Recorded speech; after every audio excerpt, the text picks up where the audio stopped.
الله أكبر. الحمد لله رب العالمين الرحمن الرحيم مالك يوم الدين إياك نعبد وإياك نستعين اهدنا الصراط المستقيم صراط الذين أنعمت عليهم غير المغضوب عليهم ولا الضالين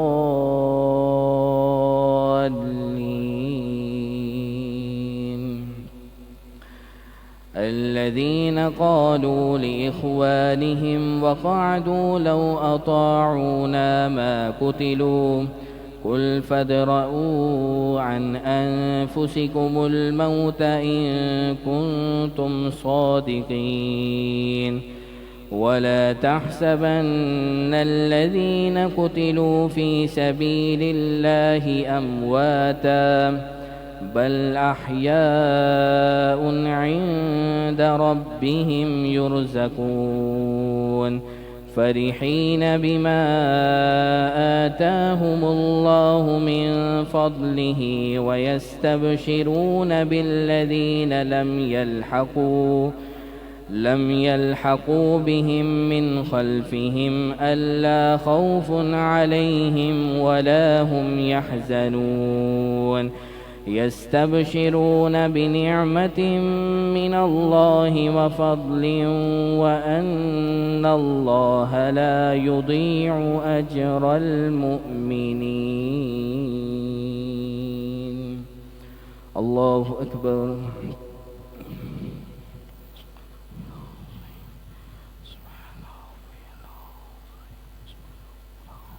سمع الله لمن حمده. الله أكبر.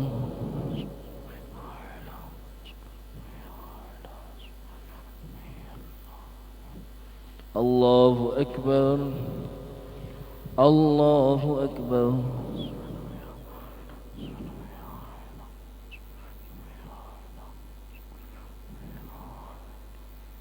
الله أكبر.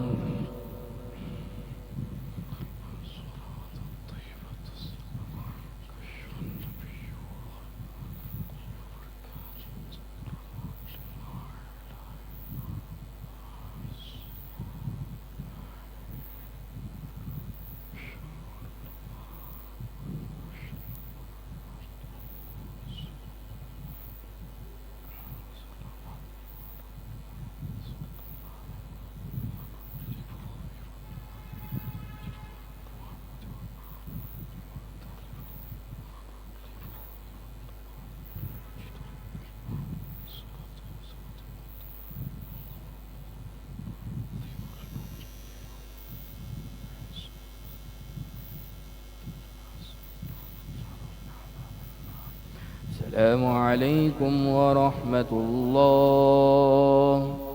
السلام عليكم ورحمة الله. لا إله إلا الله.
بسم الله الرحمن الرحيم. أعوذ بالله السميع العليم من الشيطان الرجيم. أعوذ بالله السميع العليم من الشيطان الرجيم. أعوذ بالله السميع العليم من الشيطان الرجيم هو الله الذي لا إله إلا هو عالم الغيب والشهادة هو الرحمن الرحيم هو الله الذي لا إله إلا هو الملك القدوس السلام المؤمن المهيمن العزيز الجبار المتكبر سبحان الله عما يشركون هو الله الخالق البارئ المصور له الأسماء الحسنى يسبح له ما في السماوات والأرض وهو العزيز الحكيم الحمد لله رب العالمين والصلاة والسلام على سيد الأنبياء والمرسلين اللهم أنت السلام ومنك السلام تباركت يا ذا الجلال والإكرام ربنا آتنا في الدنيا حسنة وفي الآخرة حسنة وقنا عذاب النار اللهم إنا نسألك علما نافعا ورزقا طيبا وعملا متقبلا اللهم رب ارحمهما كما ربياني صغيرا اللهم انصر أهل فلسطين إن الله وملائكته يصلون على النبي يا أيها الذين آمنوا صلوا عليه وسلموا تسليما اللهم صل على سيدنا مولانا محمد معدن الجود والكرم وآله وبارك وسلم سبحان ربك رب العزة عما يصفون وسلام على المرسلين والحمد لله رب العالمين آمين لا إله إلا الله محمد رسول الله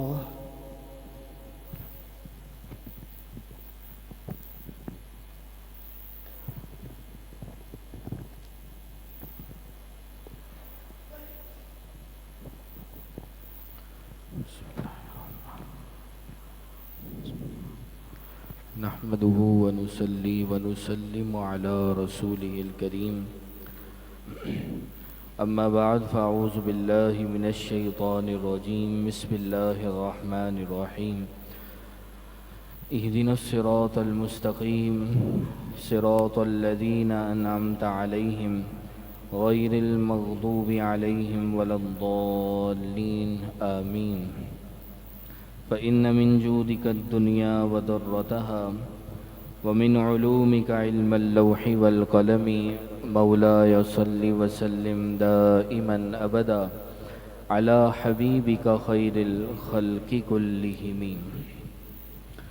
اللہ تبارک و تعالیٰ کا بے حد فضل اور اسی کا احسان ہے کہ اس نے ہمیں اپنی بارگاہ میں حاضری کا شرف عطا فرمایا۔ اللہ تبارک و تعالی ہم تمام کی حاضری کو اپنی بارگاہ میں قبول و منظور فرمائے۔ بحمد اللہ تبارک و تعالی آج ہمارے درس قرآن پاک کا آغاز چوتھے پارے کے 8ویں رکوع سے ہے۔ اللہ تبارک و تعالی نے ارشاد فرمایا یا ایہا الذین آمنوا، اے ایمان والو، لا تکونوا کالذین کفروا، تم کافروں کی طرح نہ ہونا۔ یہاں کافروں سے مراد منافقین ہیں، یعنی ان منافقوں کی طرح نہ ہونا۔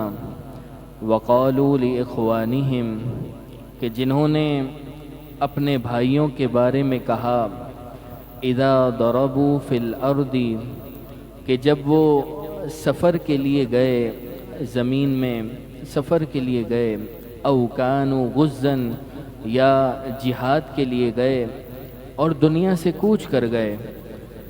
لو کانوا عندنا، تو منافقین نے اپنے بھائیوں کے بارے میں کیا کہا؟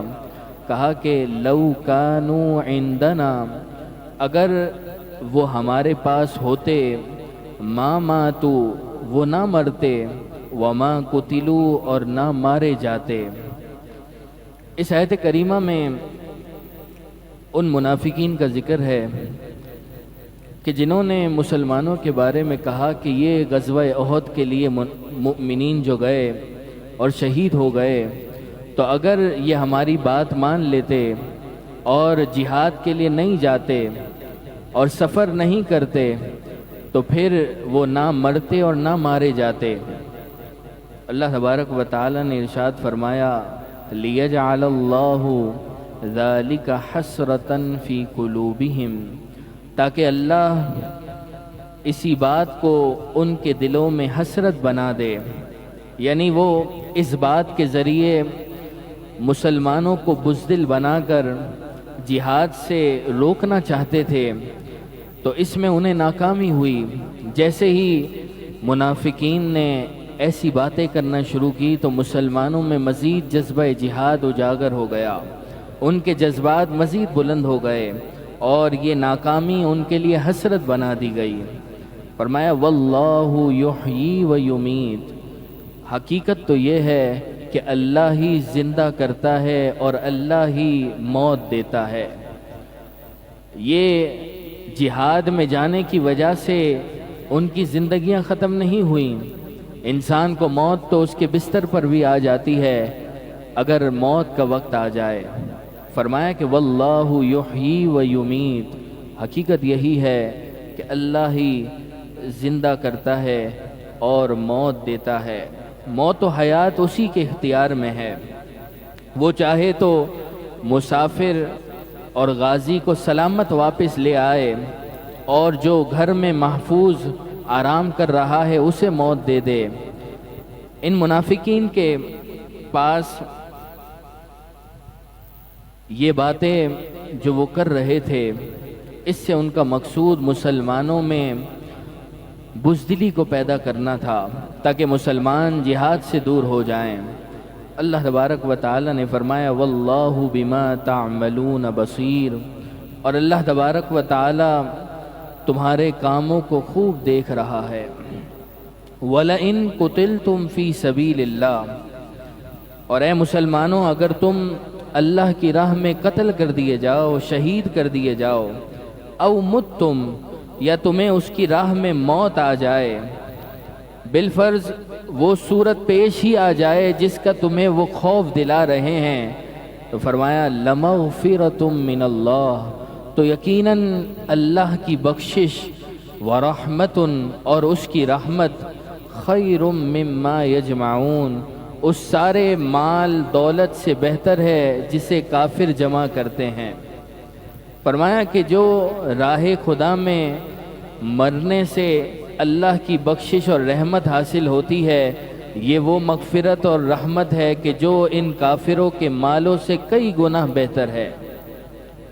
وَلَئِن مُتْتُمْ، اور اگر تمہیں موت آ جائے، او قتلتم، یا تم قتل کر دیے جاؤ، لَإِلَى اللَّهِ تُحْشَرُونَ، تو تمہیں ضرور اللہ ہی کی طرف اٹھنا ہے، اللہ ہی کی طرف تمہیں واپس پلٹنا ہے، اور حشر کا میدان لگے گا، تمہیں اللہ کے حضور حاضر ہو جانا ہے۔ فَبِمَا رَحْمَةٍ مِّنَ اللَّهِ لِنْتَ لَهُمْ، تو اے حبیب صلی اللہ علیہ وسلم اللہ کی بڑی رحمت کے سبب آپ ان مسلمانوں کے لیے نرم دل ہو گئے، آپ کے مزاج میں اس قدر لطف و کرم اور رافت و رحمت ہے کہ جس کی وجہ سے مسلمان آپ کے قریب آ جاتے ہیں۔ احد کے دن آپ نے ان لوگوں پر غضب نہیں فرمایا کہ جنہوں نے حکم عدولی کی تھی اور مرکز کو چھوڑ دیا تھا، فرمایا کہ اللہ کی رحمت سے آپ مسلمانوں پر بڑے نرم دل ہیں۔ وَلَوْ كُنْتَ فَظًّا غَلِيظَ الْقَلْبِ، اور اگر آپ سخت مزاج سخت دل ہوتے، لَانْفَضُّوا مِنْ حَوْلِكَ، تو ضرور وہ آپ کے ارد گرد سے بکھر جاتے، لیکن اللہ تبارک و تعالی نے آپ کو بڑا رحم دل بنایا ہے، آپ مسلمانوں کے لیے بڑے رحم والے ہیں اور بڑے نرم ہیں۔ فَاعْفُ عَنْهُمْ، آپ انہیں معاف کیجئے کہ جنہوں نے حکم عدولی کی، وَاسْتَغْفِرْ لَهُمْ، اور آپ ان کے لیے بخشش کی دعا کیجئے تاکہ اللہ تبارک و تعالی معاف فرمائے۔ وَشَاوِرْهُمْ فِي الْأَمْرِ، اور اپنے کاموں میں ان سے مشورہ طلب کیجئے۔ اس میں ان لوگوں کے لیے تسکین ہے اور دل جوئی ہے کہ جنہوں نے حکم عدولی کی تھی، تاکہ ان کی عزت افزائی کی جائے، اور مشورہ کرنے سے جس سے مشورہ کیا جا رہا ہوتا ہے گویا اسے عزت دی جا رہی ہوتی ہے۔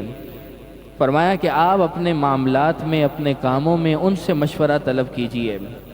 اور یہاں پر وَشَاوِرْهُمْ فِي الْأَمْرِ کے تحت مفسرین کرام نے لکھا کہ اس آیت کریمہ کا یہ بھی فائدہ ہے کہ مشورہ کرنا نبی کریم صلی اللہ علیہ وسلم کی سنت قرار دیا جائے۔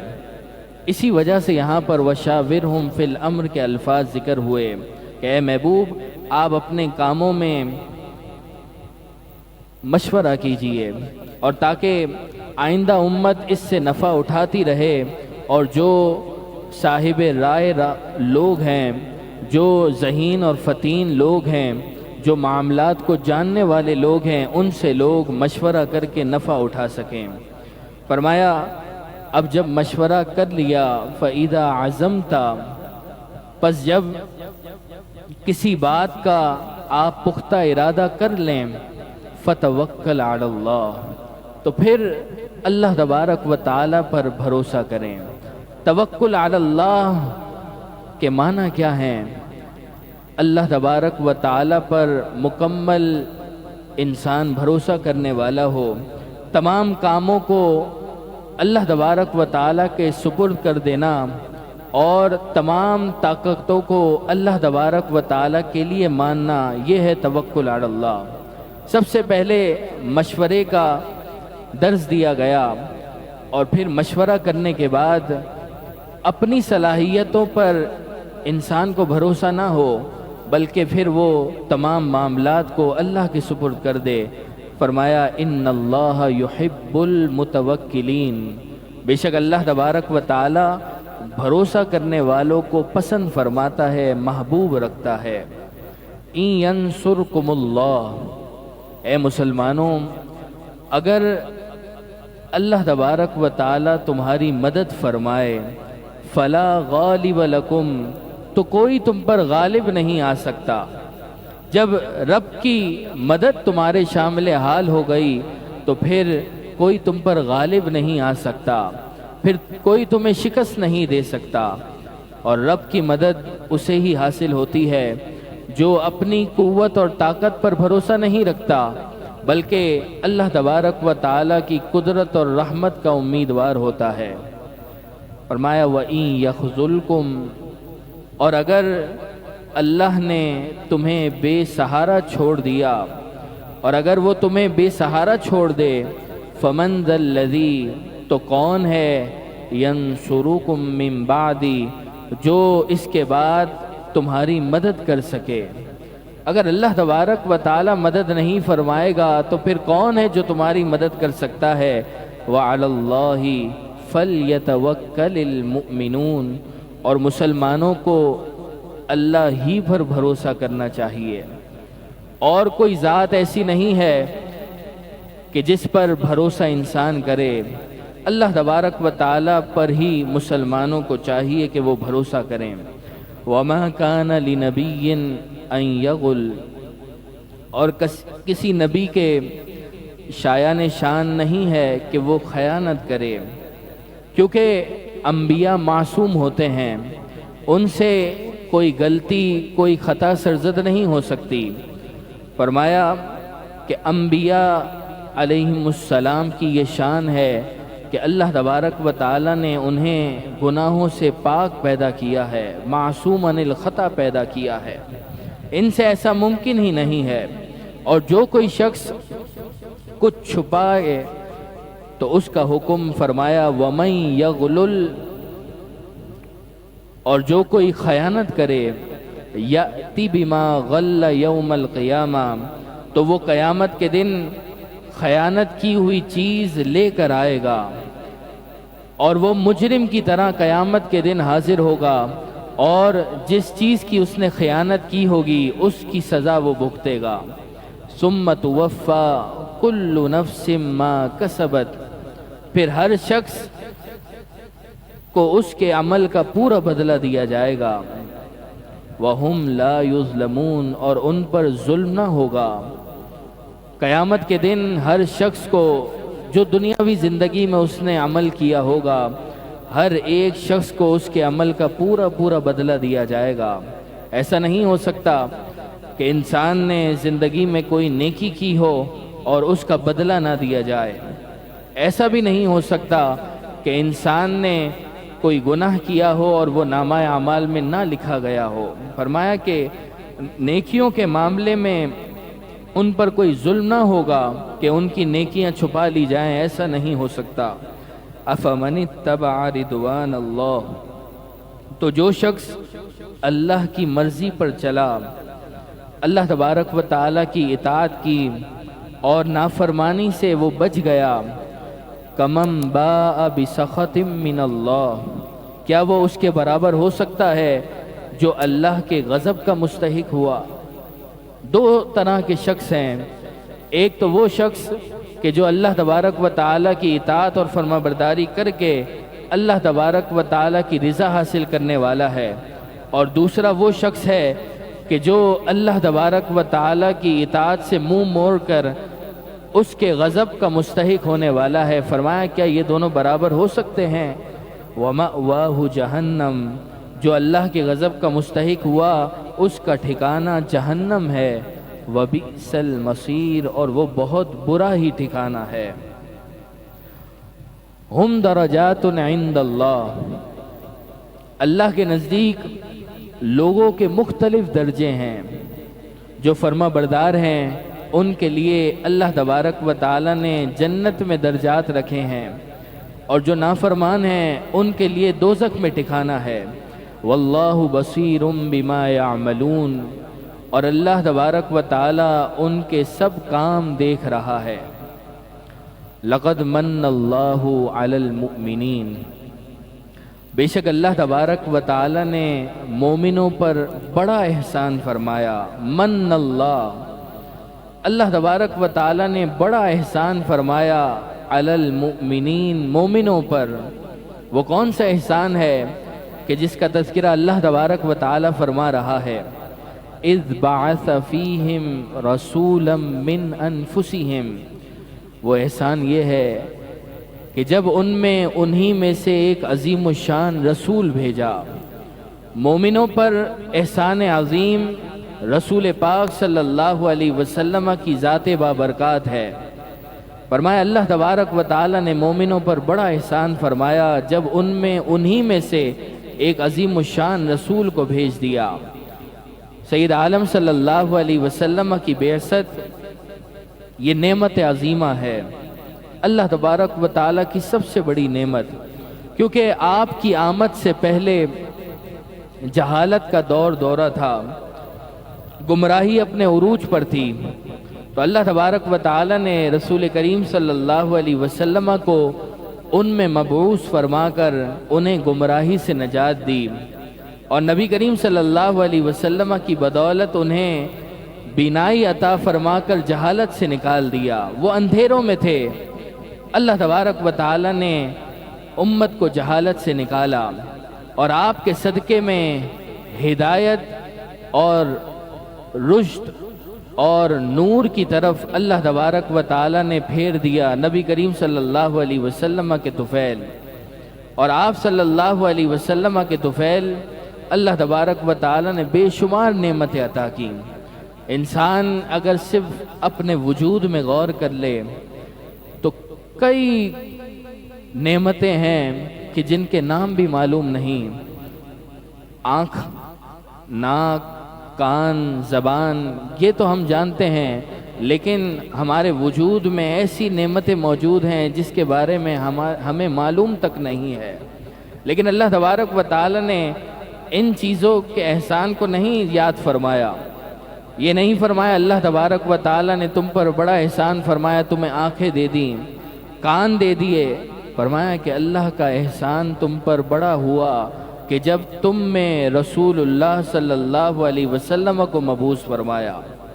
نبی کریم صلی اللہ علیہ وسلم کی بعثت ربیع الاول شریف میں ہوئی، تو قرآن مجید فرقان حمید میں اس کا ذکر فرمایا، اور یہ رب کی سنت ہو گئی کہ نبی کریم صلی اللہ علیہ وسلم کی آمد کی خوشخبری دینا، آپ صلی اللہ علیہ وسلم کی آمد پر نبی کریم صلی اللہ علیہ وسلم کا تذکرہ کرنا، آپ کے محامد سننا، یہ مسلمانوں میں رائج ہے، اور صحابہ کرام علیہم الرضوان کے بعد سے لے کر آج تک مسلمان نبی کریم صلی اللہ علیہ وسلم کی آمد پر کس طرح خوشیاں منا رہے ہیں۔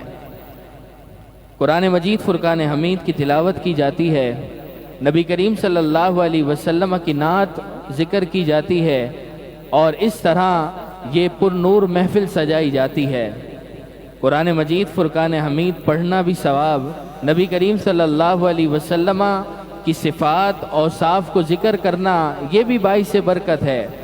اور اللہ تبارک و تعالی جن مسلمانوں کو یہ سعادت نصیب کرتا ہے کہ جو نبی کریم صلی اللہ علیہ وسلم کی آمد پر خوشیاں مناتے ہیں، تو پھر اللہ تبارک و تعالی کی طرف سے یہ انعام ہے کہ ان کی دنیا میں بھی اور ان کی آخرت میں بھی اللہ تبارک و تعالی انہیں کامیاب کر دیتا ہے۔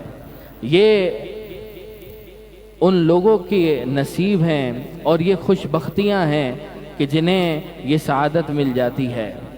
فرمایا اللہ تبارک و تعالی کا بڑا احسان ہو گیا، اس نے بڑا احسان فرمایا جب ان میں انہی میں سے ایک عظیم الشان رسول کو بھیجا۔ وہ رسول کیا فرماتے ہیں؟ یتلو علیہم آیاتہ، وہ ان پر اللہ تبارک و تعالی کی آیتوں کو تلاوت کرتے ہیں، وَيُزَكِّيهِمْ، انہیں خوب پاک کر دیتے ہیں، وَيُعَلِّمُهُمُ الْكِتَابِ، انہیں کتاب سکھاتے ہیں، وَالْحِكْمَةِ، اور حکمت کی باتیں سکھاتے ہیں، وَإِن كَانُوا مِن قَبْلُ لَفِي ضَلَالٍ مُبِينٍ، بے شک وہ لوگ اس سے پہلے کھلی گمراہی میں تھے۔ اولما اصابتکم مصیبہ، کیا جب تمہیں جنگ احد میں ایک مصیبت پہنچی، مسلمان 70 کی تعداد میں شہید ہو گئے، تو فرمایا جب تمہیں جنگ احد میں ایک مصیبت پہنچی، قد اصبتم مثلیہا، حالانکہ اس سے دگنی مصیبت تم جنگ بدر میں کافروں کو پہنچا چکے ہو۔ جنگ بدر میں تم نے ان کے 70 کافروں کو واصل و جہنم کیا، 70 کو گرفتار کر لیا۔ تو فرمایا کہ کیا جب تمہیں جنگ احد میں یہ مصیبت پہنچی ہے تو تم نے جنگ بدر میں دگنی مصیبت کافروں کو پہنچائی ہے۔ تو تم نے کہا انا ھذا، یہ مصیبت کہاں سے آئی کہ ہمارے 70 مسلمان شہید ہو گئے؟ قل، اے محبوب آپ فرما دیجئے، ہوا من عند انفسکم، وہ تمہاری ہی طرف سے آئی، یعنی نبی کریم صلی اللہ علیہ وسلم نے تمہیں یہ حکم دیا تھا کہ یہ مرکز، یہ پہاڑ کی چوٹی نہ چھوڑنا، لیکن غلط فہمی کی بنا پر تم سے حکم عدولی ہو گئی، تو فرمایا کہ یہ جو مصیبت آئی یہ تمہاری ہی طرف سے آئی۔ ان اللہ علی کل شیء قدیر، بے شک اللہ تبارک و تعالی سب کچھ کر سکتا ہے، اللہ تبارک و تعالی ہر چیز پر قادر ہے۔ اور پھر اللہ تبارک و تعالی نے ان حکم عدولی کرنے والوں کے لیے کھلی معافی کا اعلان فرمایا اور انہیں معاف فرما دیا۔ وما اصابکم یوم التقى الجمعان، اور تمہیں جو مصیبت احد کے میدان میں پہنچی، یوم التقى الجمعان، جس دن 2 لشکروں کا مقابلہ ہوا، 2 لشکروں کے مقابلے کے دن جو تمہیں مصیبت پہنچی، فبإذن اللہ، وہ اللہ کے حکم سے پہنچی، وَلِيَعْلَمَ الْمُؤْمِنِينَ، اور اس لیے پہنچی کہ اللہ ایمان والوں کی پہچان کرا دے، وَلِيَعْلَمَ الَّذِينَ نَافَقُوا، اور اس لیے پہنچی کہ اللہ تبارک و تعالی منافقوں کو بے نقاب کر دے کہ کون اپنا ہے کون پرایا ہے۔ فرمایا کہ مسلمان اور منافقوں کے درمیان امتیاز ہو جائے، وہ جدا جدا ہو جائیں، منافق بے نقاب ہو جائیں۔ وقیل لہم، اور ان منافقوں سے کہا گیا، تعالوا، آؤ، قاتلوا فی سبیل اللہ، آؤ اللہ کی راہ میں جہاد کرو، او ادفعوا، یا اپنے شہر کا ہی دفاع کرو۔ قالوا، وہ بولے، لو نعلم، اگر ہم اسے جانتے، قتالن کہ یہ جنگ ہے، اگر ہم اسے جہاد سمجھتے، جنگ سمجھتے، لاتبعناکم تو ضرور تمہارا ساتھ دیتے۔ جب منافقین سے کہا گیا کہ آؤ جہاد میں شامل ہو جاؤ، اللہ تبارک و تعالیٰ کی راہ میں جہاد کرو، تو وہ کہنے لگے یہ جہاد نہیں ہے، یہ تو خودکشی ہے کہ ایک طرف اتنی بڑی جماعت ہو اور مسلمان اتنی قلیل جماعت میں ہوں، تو یہ تو گویا کہ اپنے آپ کو ہلاکت میں ڈالنا ہے، یہ جنگ نہیں ہے، ہم اسے جنگ نہیں سمجھتے، یہ تو خودکشی کرنا ہے۔ فرمایا یہ منافقین ہم للکفر یومئذ اقرب منہم للایمان، وہ اس دن اپنے ظاہری ایمان کی بنسبت کھلے کفر میں زیادہ قریب تھے۔ ظاہری طور پر تو وہ ایمان لائے تھے، کلمہ پڑھا تھا زبان سے، لیکن فرمایا کہ جس دن وہ جنگ احد سے پیچھے رہے تو وہ ظاہری ایمان کی بنسبت کفر کے بہت زیادہ قریب تھے۔ یقولون بافواہہم، وہ اپنے منہ سے وہ بات کہتے ہیں، ما لیس فی قلوبہم، جو ان کے دلوں میں نہیں ہے۔ وہ زبانوں سے تو تمہارے سامنے ایمان کو قبول کرتے ہیں، لیکن دل میں ان کے کفر موجود ہے۔ واللہ اعلم بما یکتمون، اور جو کچھ وہ چھپا رہے ہیں اللہ کو سب معلوم ہے۔ الذین قالوا لاخوانہم، وہ منافقین جنہوں نے اپنے بھائیوں کے بارے میں کہا، یعنی جو احد میں شہید ہوئے ان کے متعلق کہا۔ یہاں قرآن مجید فرقان حمید میں لِإِخْوَانِهِمْ، بھائی کا ذکر کیوں کیا؟ فرمایا کہ منافقین مدینے میں رہتے تھے، نسبی طور پہ یہ ایک دوسرے کے رشتہ دار تھے، کوئی کسی کا رشتہ دار، کوئی کسی کا رشتہ دار، تو اس وجہ سے یہاں پر لِإِخْوَانِهِمْ کے الفاظ ذکر ہوئے۔ فرمایا کہ منافقین ان کے بارے میں کہ جو شہید ہوئے کہنے لگے، وقعدوا، اور منافقین خود جہاد سے بیٹھے رہے، جہاد میں شامل نہیں ہوئے، وہ کیا کہنے لگے منافقین، لو اطاعونا، کہ اگر وہ ہمارا کہنا مانتے، جو احد میں جا کر شہید ہو گئے، ما قتلوا، تو وہ قتل نہیں کیے جاتے۔ اگر وہ ہماری بات مان لیتے اور جہاد پر نہیں جاتے تو وہ قتل نہیں کیے جاتے۔ اللہ تبارک و تعالیٰ نے ارشاد فرمایا، قل، اے محبوب آپ فرما دیجئے، فَدْرَؤُوا عَنْ أَنفُسِكُمُ الْمَوْتِ، تم اپنی ہی موت ٹال دو، اپنی جان سے تم موت ٹال دو، ان کنتم صادقین، اگر تم سچے ہو۔ تم یہ بات کر رہے ہو کہ اگر یہ مسلمان احد کے میدان میں نہیں جاتے تو مارے نہیں جاتے، اگر تم اپنی بات میں سچے ہو تو تم اپنی موت کو ٹال کے دکھاؤ۔ راوی بیان کرتے ہیں کہ جس دن منافقین نے یہ بات کہی تھی، اس دن 70 منافقین خود بخود مر گئے۔ اس دن 70 منافقین کو موت آ گئی اور وہ گھر میں بیٹھ کر مر گئے۔ اس طرح اللہ تبارک و تعالیٰ نے ان کے جھوٹ کو ظاہر فرما دیا۔ اور جو شہید ہوئے ان کی کیا شان ہے؟ فرمایا، وَلَا تَحْسَبَنَّ الَّذِينَ قُتِلُوا فِي سَبِيلِ اللَّهِ، اور جو اللہ کی راہ میں شہید کیے جائیں انہیں گمان نہ کرو، کیا امواتا، مردہ گمان نہ کرو، بل احیاء، بلکہ وہ زندہ ہیں، عند ربہم یرزقون، اپنے رب کے پاس زندہ ہیں، انہیں رزق دیا جاتا ہے۔ اللہ تبارک و تعالی نے شہیدوں کو بڑا مرتبہ عطا فرمایا ہے۔ حضرت ابن عباس رضی اللہ تعالیٰ عنہ سے مروی ہے کہ سید عالم صلی اللہ علیہ وسلم نے فرمایا کہ جب تمہارے بھائی احد میں شہید ہوئے، اللہ تبارک و تعالی نے ان کی روحوں کو سبز پرندوں کے قالب عطا فرمائے، یعنی پرندوں کو ان کی سواریاں بنا دیا۔ اب وہ جہاں چاہتے ہیں جنت میں سیر کرتے ہیں، جنتی نہروں پر سیر کرتے ہیں، جنتی میوے کھاتے ہیں اور عرش کے نیچے رہتے ہیں۔ یہ شہداء کا مرتبہ ہے۔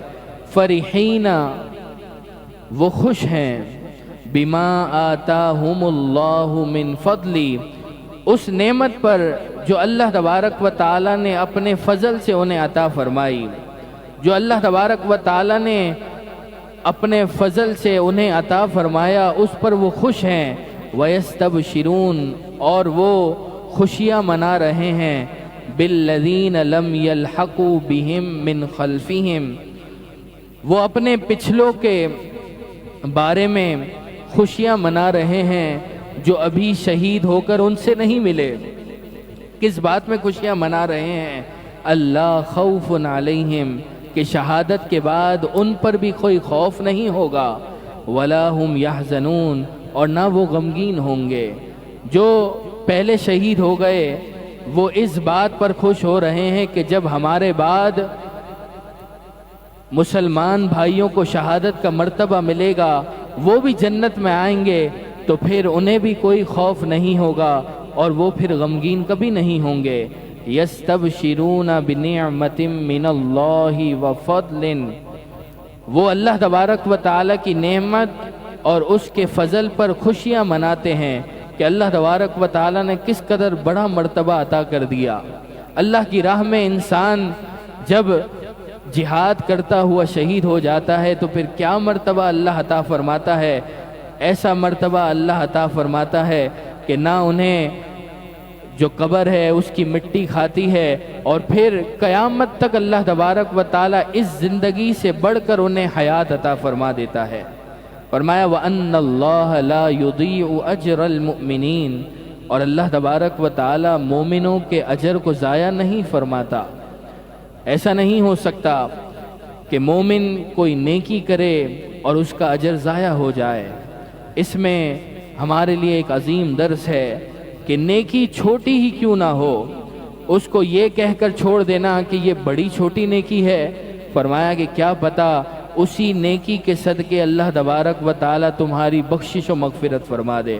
اللہ تبارک و تعالی سے دعا ہے اللہ تبارک و تعالی ہم تمام کو نور قرآن سے منور فرمائے۔ الحمدللہ رب العالمین والصلاة والسلام علی سید الانبیاء والمرسلین۔ یا اللہ، یا رحمان، یا رحیم، یا ارحم الراحمین، دنیا بھر میں جہاں کہیں مسلمان مظلوم ہیں، بالخصوص فلسطین اور غزہ کے مسلمانوں پر اپنا خصوصی فضل و کرم نازل فرما۔ یا اللہ، مجاہدین اسلام کی غیب سے مدد فرما۔